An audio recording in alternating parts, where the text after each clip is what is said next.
जय भारत, इंकलाब जिंदाबाद, जय भीम आर्मी। साथियों, आप सभी साथी जानते हैं कि आज भूख हड़ताल का प्रथम दिन है। भूख हड़ताल तो आपके भाई को दिल्ली संसद भवन के सामने करनी थी, लेकिन प्रशासनिक अधिकारियों ने जिस प्रकार से घेराबंदी करी है और जिला सहारनपुर के सभी बॉर्डर को सील करके आपके भाई को रोका गया है। लेकिन साथियों, मैं बस ये संदेश देना चाहता हूं अपने भाइयों को और इस देश की जनता को कि जिस प्रकार से देश में कोरोना महामारी के दौरान देश की जनता रोज मर रही है, ये चुप होने का कोई सवाल ही पैदा नहीं होता है। और भीम आर्मी इसी के नाम से जानी जाती है कि किसी परिस्थिति में देश की जनता को न्याय दिलाया जाए, न्याय की बात की जाए। साथियों, मैं अपने भारतवर्ष की जनता से ये अवगत कराना चाहता हूं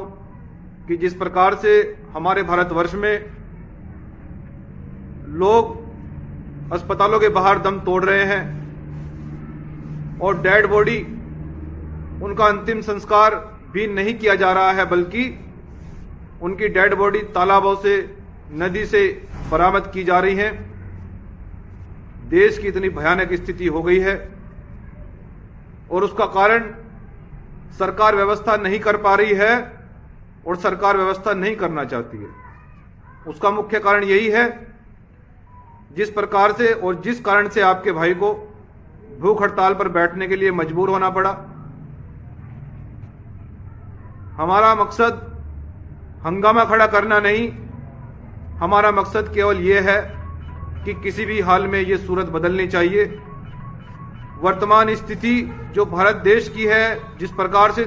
देश की जनता रोज मर रही है, हम ये चाहते हैं कि यह सूरत किसी तरह बदले। और भीम आर्मी की ओर से देश की जनता के लिए सरकार से हमारी मुख्य मांग यह है कि देश की सरकार कोरोना महामारी से निपटने के लिए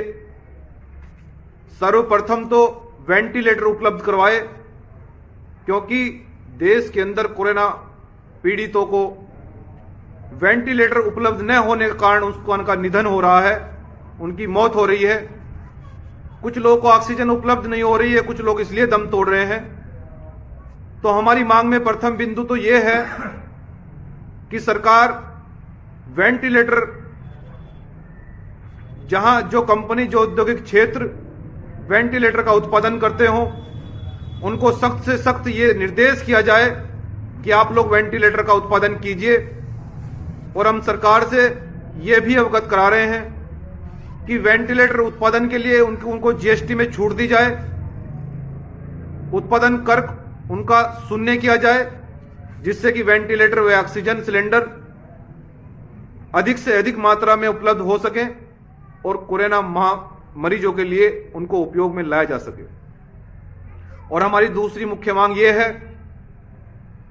कि जितने भी देश के अंदर मैरिज हॉल हैं, सत्संग भवन हैं, ग्राउंड्स हैं, उनको कोविड अस्पतालों में तब्दील किया जाए, जिससे कि सरकारी अस्पतालों में या प्राइवेट अस्पतालों में जगह न होने के कारण इन मैरिज हॉल को, सत्संग भवनों को या ग्राउंड को कोविड मरीजों के उपयोग हेतु लाया जा सके। और साथियों, तीसरी मुख्य मांग यह है कि आप लोग, पूरे भारतवर्ष के लोग जानते हैं कि जब से लॉकडाउन देश की सरकार के द्वारा लगाया गया है, जो कोरोना की गाइडलाइंस है, पूरा भारतवर्ष उसका पालन भी कर रहा है। उसमें सबसे मुख्य मांग यह है कि जो कोरोना काल का जो बिजली का बिल है गरीब मजदूर किसानों का, वो माफ किया जाए। आप लोग जानते हैं कि गरीब मजदूर किसान कोरोना महामारी में न तो मजदूरी कर पा रहा है, न उसका कारोबार है, वो 2 वक्त की रोटी खाने के लिए भी मजबूर है। इसलिए उसके बिजली के बिल को माफ किया जाए और देश के अंदर जितने भी रेहड़ी चलाने वाले व्यक्ति हैं, ऑटो रिक्शा चलाने वाले व्यक्ति हैं, मजदूर लोग हैं जो रोजमर्रा की खाते हैं और कमाते हैं, उनको सरकार मुफ्त में राशन डीलरों से आदेश करके उनके घर पर राशन पहुंचाया जाए, जिससे कि रोज वो अपना पालन पोषण और अपने बच्चों का पालन पोषण कर सके। सम्मानित साथियों, ये हमारी मुख्य मांग है और मैं बता देना चाहता हूं और ये अवगत भी करा रहा हूं देश की सरकार को कि जब तक देश की सरकार इस पर कोई ठोस कदम नहीं उठाएगी या सरकार के मुख्य लोग या देश और प्रदेश के मुख्य लोग वार्ता करके ठोस आश्वासन नहीं देंगे तो हमारी भूख हड़ताल जारी रहेगी। और हम सरकार को यह भी चेताना चाहते हैं कि यदि सरकार ने हमारी बात को जल्द ही नहीं सुना तो हो सकता है कि जिले और प्रदेशों में और भी भूख हड़ताल शुरू हो जाए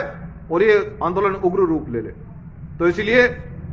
मैं सरकार से अवगत करा रहा हूं, एक भीम आर्मी का जिम्मेदार सिपाही होने के उद्देश्य से, कि सरकार सख्त आदेश करे अस्पतालों के डॉक्टर्स को भी, सभी अधिकारियों को, कि जितने भी देश के अंदर कोरोना पीड़ित हैं,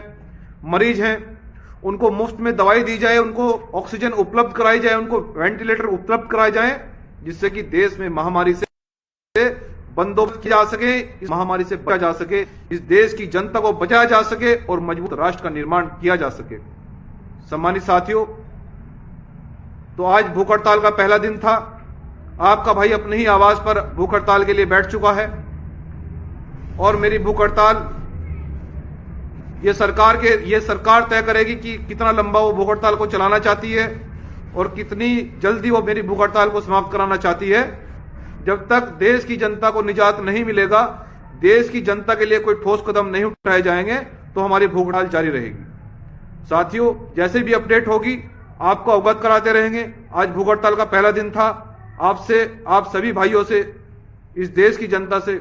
कल सुबह 10 बजे रूबरू होंगे। जय भीम, जय भारत, इंकलाब जिंदाबाद, जय भीम आर्मी।